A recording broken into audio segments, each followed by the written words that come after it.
வணக்கம்மா. நீங்க ரேஷன் இது ஒரு மாசமா வந்து வாங்கல. பேர் என்னங்கம்மா? மாமதுர அன்னக்குடியா?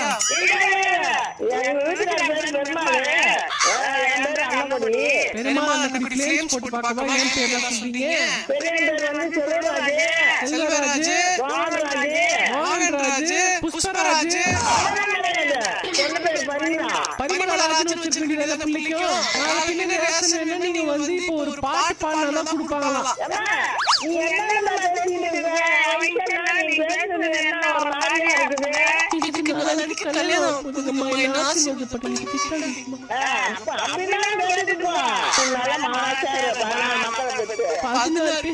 மனசியல்